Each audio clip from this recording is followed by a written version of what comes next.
Acts chapter 9 and begin reading at verse 20. It says, "And straightway he preached Christ in the synagogues, that he is the Son of God." Verse 21 says, "But all that heard him were amazed and said, Is not this he that destroyed them which called on his name in Jerusalem, and came hither for that intent, that he might bring them bound unto the chief priests?"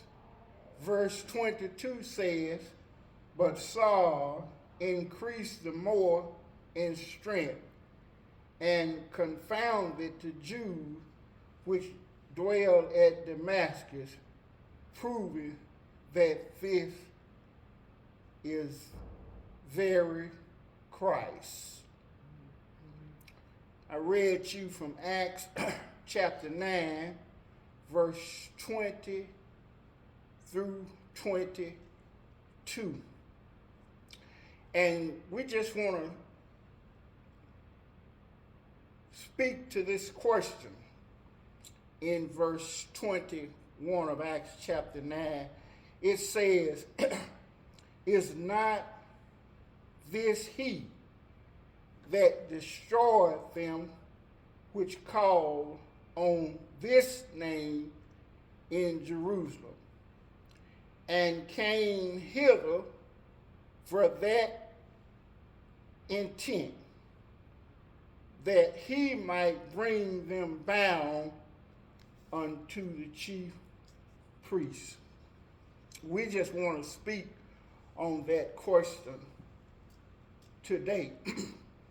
And I know it's kind of hard to remember all that we talked about before, and then sometimes we are not able to be a part of everything that we talk about, but we're still dealing with ongoing subjects and topics.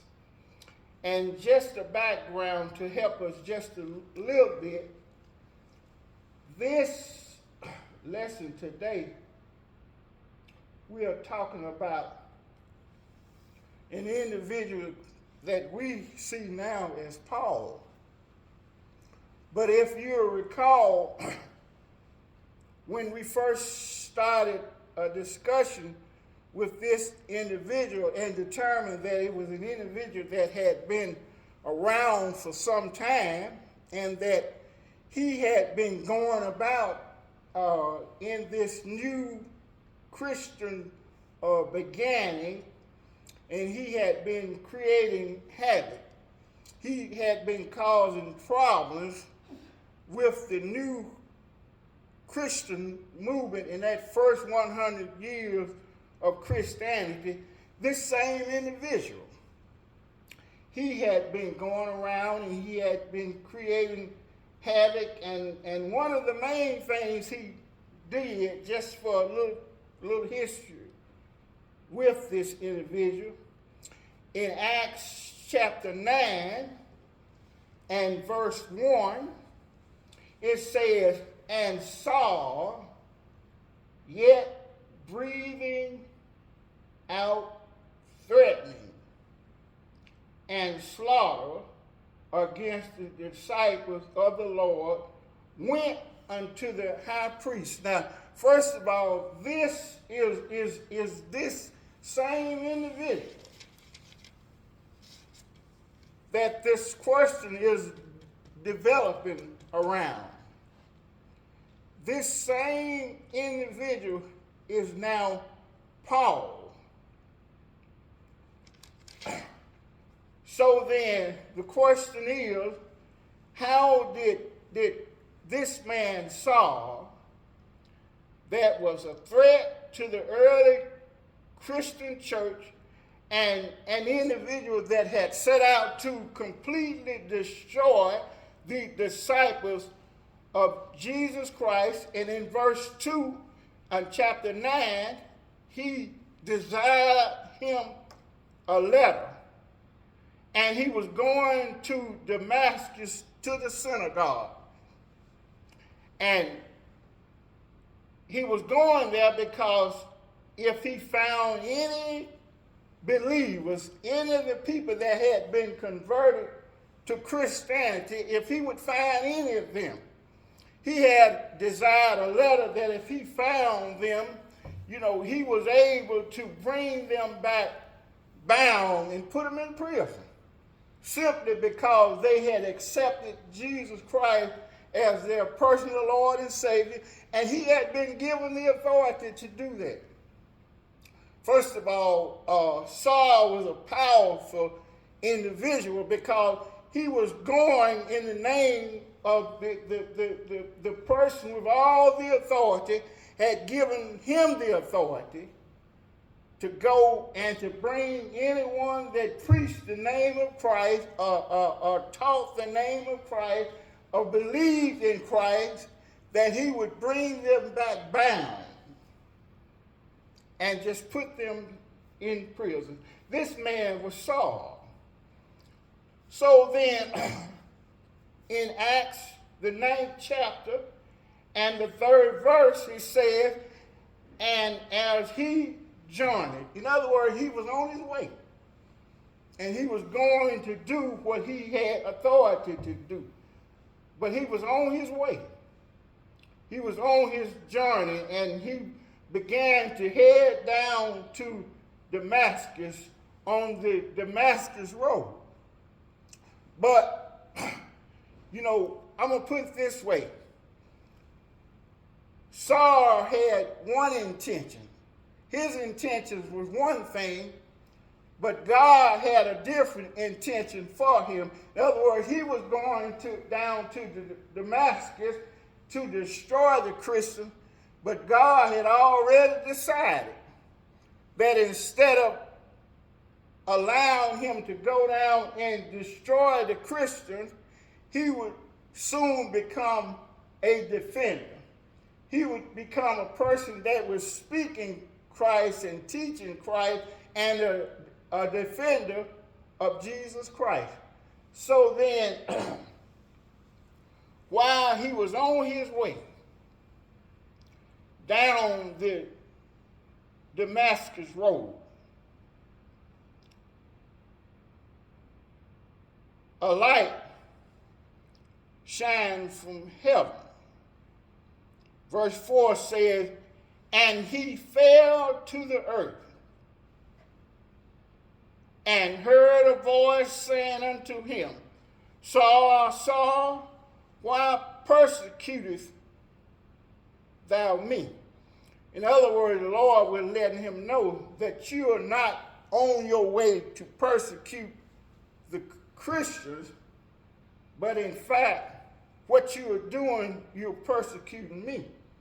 So then, Saul, he saw the light from heaven, and he heard the voice from heaven, and Saul questioned who it was that he heard in verse 5.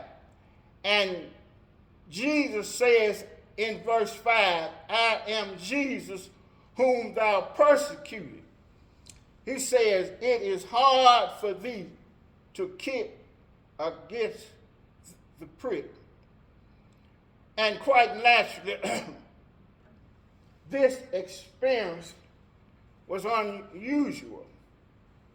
And not only was it frightening to Paul, but it was frightening to those that was around him because they didn't see the light. Paul saw the light, and he heard the voice of Jesus, and quite naturally, as a minister, I know he heard God's calling. He first of all, he saw the light because he was traveling in darkness. In other words, he was on his way to do things that God didn't want him to do. He was traveling in darkness, because things that are not of God are in darkness. So then Paul saw the light, and he heard the voice of God speak to him. And this is where the change is taking place, because he heard the light, he saw the light, and he heard the voice of God speaking to him. And verse 6 says, and he trembled and astonished, said, Lord, what wilt thou have me to do? And the Lord said unto him, he says, arise and go into the city, and it shall be told thee what thou must do. You know, it's been a while since we talked about this, but we talked about this before. You know, whenever God has something for us to do, it doesn't matter who we are. And I've said this before. Everybody can't be ministers. Everybody can't be preachers. Everybody can't be teachers. But all of us that have accepted Jesus Christ as our personal Lord and Savior, we become disciples of Jesus Christ. Once we become disciples of Jesus Christ, that means that we believe in him, we trust in him, and we are willing to follow his directions. And to get this started right now, it doesn't matter what kind of past we've had, because look at Saul here. Saul was an individual that he had set out. His intent was to do harm to the Christians, but he was doing what he thought was right. Do you know, everybody that does wrong is not evil. You know, I'm saying this right now. There are some people, they do things because they don't know any better. But the thing is, even while we are doing things that we are unaware of and don't know any better, God is still looking at us. You know, he was still looking at Saul. This lesson tells us that right here, because even though Saul was on his way to do wrong, God's intent was to stop him. In spite of what he was in the past, God's intent was to stop Saul and use Saul when Saul meant to do evil.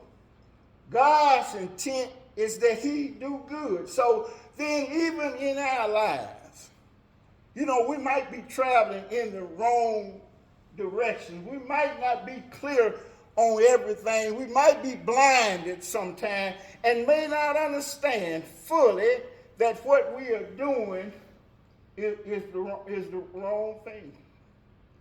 But you know, when God has a plan, when God has an intent, not only for my life, but an intent for all of us, or each of us as disciples of Jesus Christ, God will always make clear.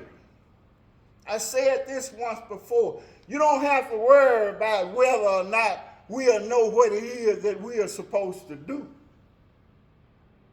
Not as long as we believe and trust in God. If we believe and trust in God, we don't have to worry about whether or not we'll understand or know what it is that the Lord wants us to do, because in God's plan, and trust me right now, God has a plan for each and every one of us.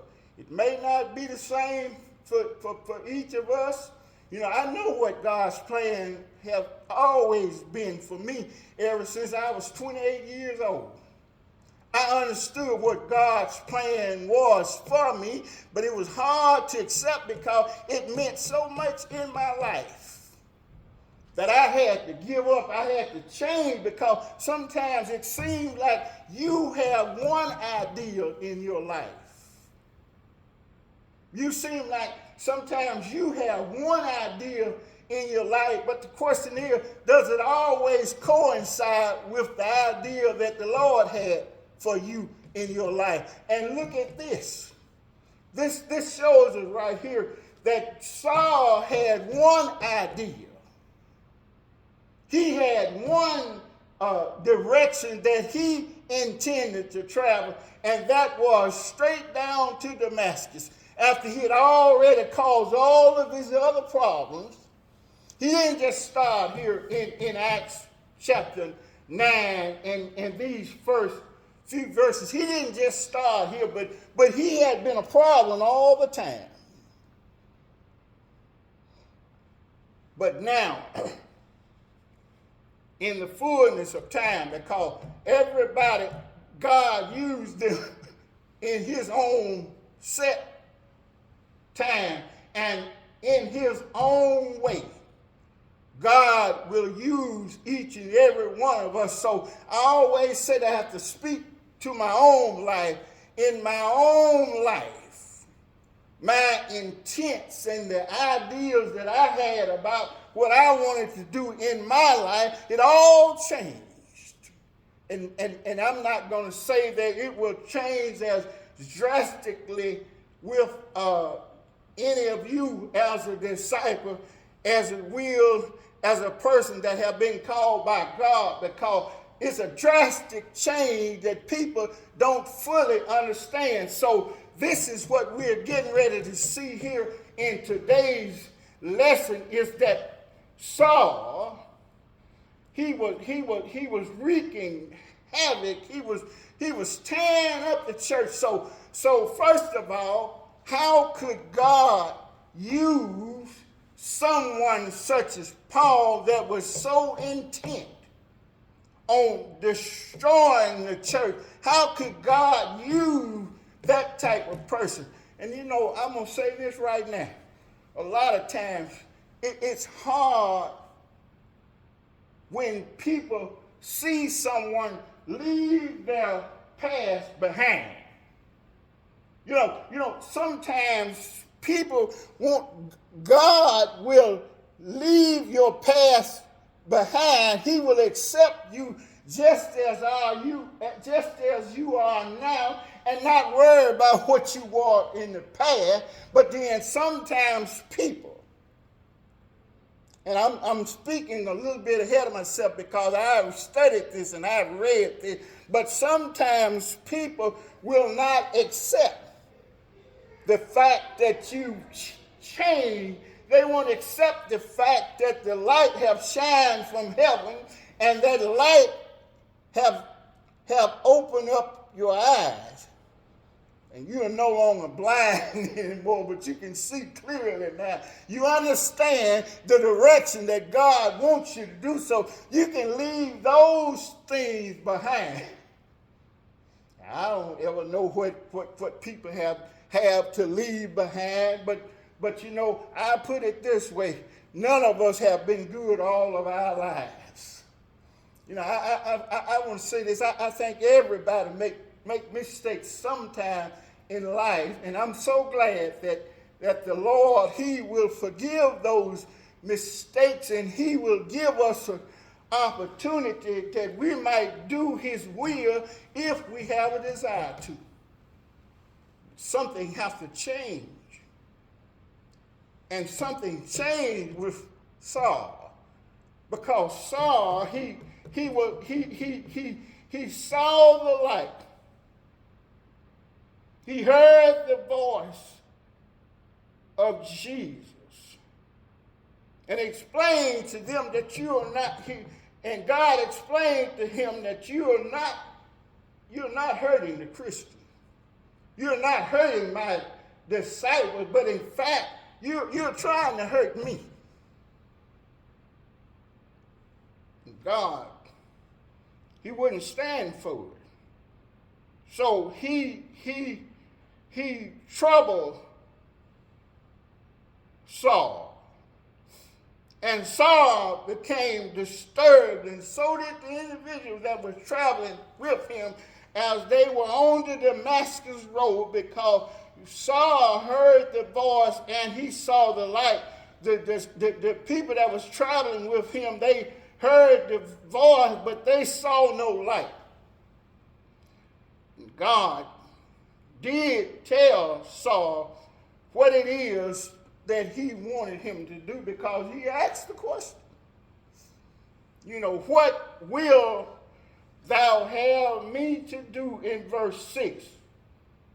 And the Lord said unto him, arise and go into the city. And you see, that's why we talked about Saul before. Saul was doing the wrong thing, but he was obedient. And he was relentless. If Saul had something that he needed to do, Saul would get it done, and couldn't anything stop him. And that's a good attribute, good characteristic, and one that Jesus possessed, because one of his attributes allowed him to he just kept right on going in spite of what he faced. He knew what it is that God intended for him to do, because God sent him down from heaven. He came down from heaven, and his intent was to save the entire world from their sin. And do you know, nothing stopped him? In spite of what they did with him. So then, here we see Saul. He was relentless. He was obedient. He was determined. And so now, listen what he says here. What will thou have me to do? In verse 6, Acts 9 and verse 6. What will thou have me to do? And the Lord said unto him, arise and go into the city, and it shall be told thee what thou must do. The Lord won't leave you in the dark. Once your eyes have been opened, and once you determine that you want to do God's will, he said, what will you have me to do? He didn't reject the voice. He accepted. I don't want to. But he accepted the calling, is what he did. He accepted the calling. He says, what will thou have me to do? And the Lord said unto him, right now it tells you God's not going to leave you confused. He's not going to leave you not really knowing what it is that you're supposed to do, but God is going to be plain. He's going to tell you exactly what it is that he wants you to do. He's going to tell you what it is, how to do it, and in many cases, when to do it.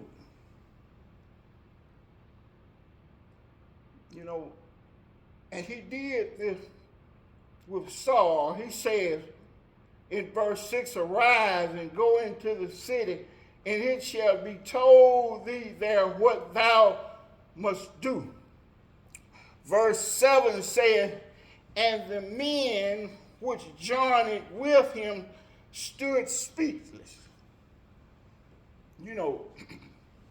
This wasn't an everyday occurrence. It wasn't something that you see happening every day. Saul traveling down to the Damascus road, and his companions or the people that were with him traveling down to the Damascus road, and all of a sudden a light shined from heaven. The voice came down from heaven saying, Saul, Saul. This is not something that we see every day.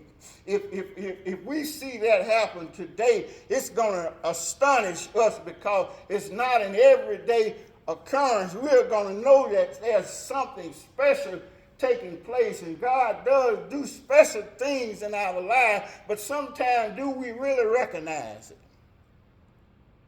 You know, God does special things in my life, but I'm not so high and mighty until I can't get down and be humble and understand that when God does things, sometimes I have to recognize.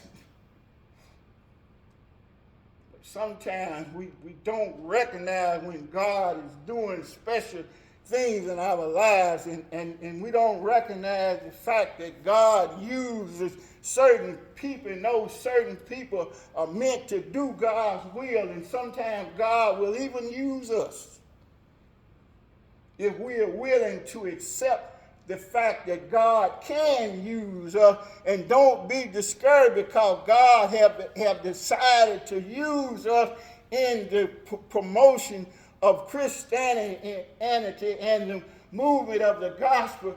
We have to accept the fact that he's chosen us.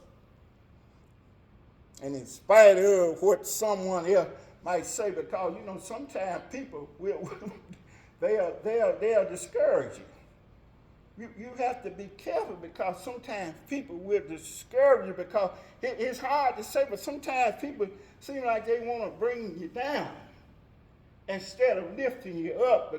But Christ is all about lifting you up in spite of your past and all of that. He's interested in lifting us up. So the men in verse 7, and the men which journeyed with him stood speechless, hearing a voice, but seeing no man. That had to be something that quickly caught their attention. So then in verse 8,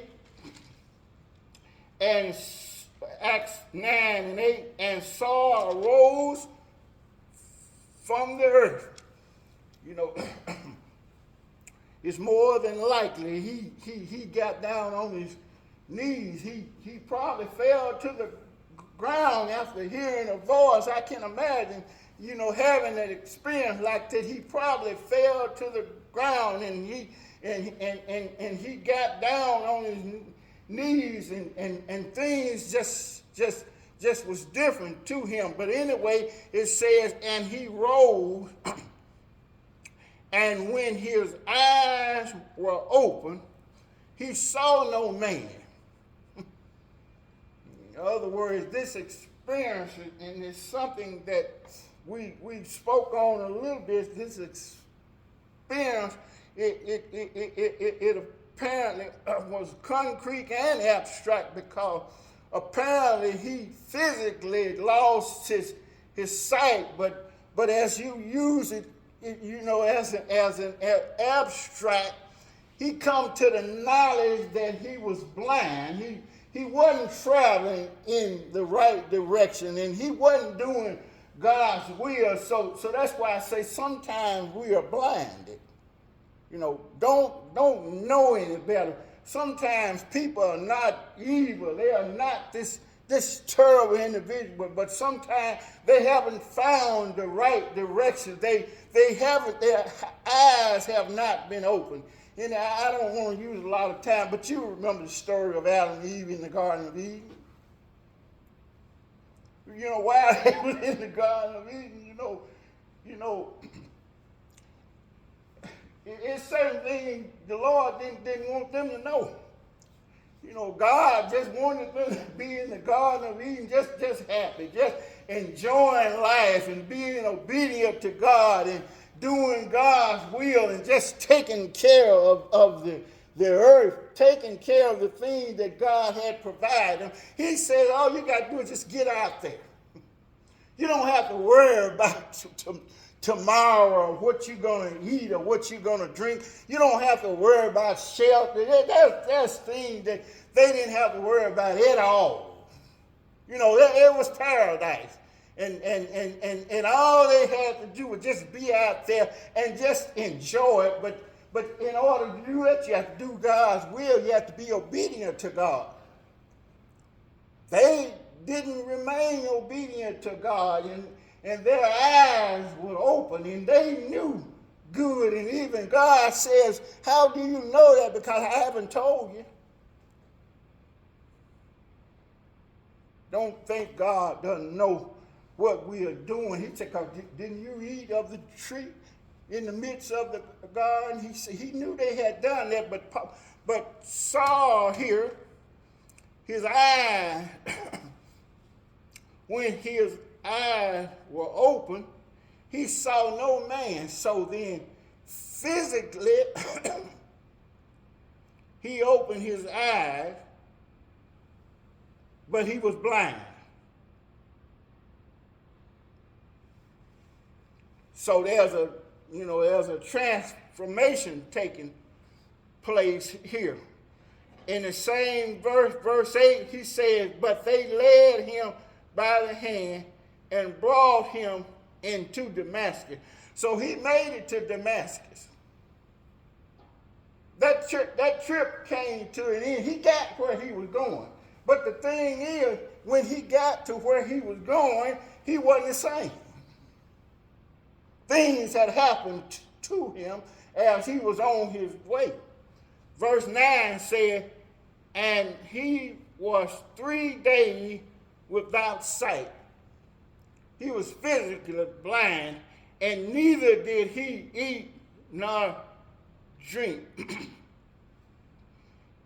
And that's why I kind of understand this was a calling, because God's calling, it does something to you. It physically, it impairs you physically, and certain things you don't have a desire for them. Certain things you just don't see. Your focus, it's just hard to explain, but your focus is not the same. You don't physically want food. You everything about it. It's a spiritual focus. So then in verse 9, he says, and he was 3 days without sight, and neither did he eat nor drink. And then verse 10 said, and there was a certain disciple at Damascus named Ananias, and to him said the Lord in a vision. And there's another point we made before. God's going to tell you exactly what he wants you to do once you accept his calling or accept whatever responsibility God gives you. First of all, God will give you directions. He told him to go down to Damascus. He told him, in other words, complete that journey. So he went down to Damascus. And then the other point we made before is that God will always prepare somebody. God will prepare somebody. If God is going to use you, or God is going to use me, God will prepare somebody that we might be able to depend on to help us to understand and to do God's will. And in this case,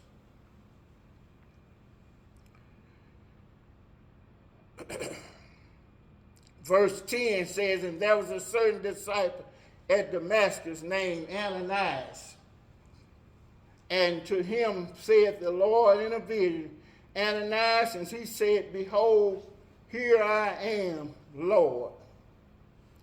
Verse 11 says, and the Lord said unto him, arise and go into the street which is called Straight, and inquire in the house of Judas for one called Saul of Tarsus, for behold, he prays. In other words, now God have sent Ananias. And his job was to go to Saul. And we'll see some more of this as we go on, but his job was to go to Saul. And God had prepared him. He says, and behold, I am here, Lord. Verse 11 said, and the Lord said unto him, arise and go into the street which is called Straight, and inquire in the house of Judas for one called Saul of Tarsus, behold, he prayed. Verse 12 says, and have in a vision a man named Ananias coming in and putting his hand on him that he might receive sight. So then the Lord prepared Ananias, and Ananias' responsibility was to go in with Saul, and he had received a vision to go. And when he went to Saul, quite naturally, he had to be prepared by God, because if he hadn't, everybody knew about Saul and what Saul was and how he was. You know, and quite naturally, God had to prepare him. We wouldn't see it all in here. But, you know, that would have been a hard situation, because they knew Saul as an individual, you know, that you just didn't want to be around, because he was up to no good. But we're going to go ahead and stop here for today, because I really just wanted to try to get an introduction, you know, into this question right here. So then,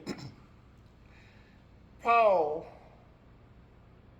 was Saul, and that was him on the Damascus road, and he was on his way to Damascus, and his job was to find the Christians, and everyone he found, he was to bring them back bound and put them in prison. But God had a different intention for him. Instead of God allowing him to keep on and his journey in with destroying some of the disciples, he converted him. And not only did he convert him, but he called him. He chose him not to be a destroyer of the Christian, but a promoter, a one to help move Christianity to move forward. And then not only that, God prepared Ananias that he would be able to go to Paul, and he let him know that you don't really have to be concerned about Paul, because he prayed, that he's praying for someone. So then this lesson right here, he lets us know that God had prepared Saul that he might take on not only a new name, but a new responsibility. And we'll talk about that again on next time.